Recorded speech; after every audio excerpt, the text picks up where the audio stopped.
এইগুলো হচ্ছে মুরগির বাচ্চা। এটা তো সবাই জানেন, কিন্তু আমার কাছে শুধু এরা মুরগির বাচ্চা না, আমার কাছে এরা হচ্ছে আমার খেলার সাথী। আমি দিনে 2বার ওদেরকে ছাড়ি আর ওদের সাথে খেলাধুলা করি। ওরা আমাদের সাথেই থাকে। ম্যাক্সিমাম টাইমেই ওদেরকে ছেড়ে রাখি।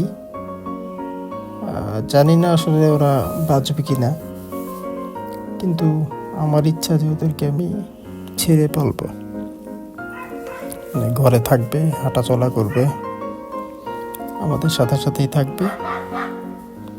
একটা টাইম হয়তো আটকে রাখবো। তো আপনারা সবাই দোয়া করবেন আমার এই বাচ্চাগুলোর জন্য, মানে আমার মুরগির বাচ্চাগুলোর জন্য, যেন ওরা ঠিকঠাক মতন ভালো থাকবেন সবাই। আসসালামু আলাইকুম।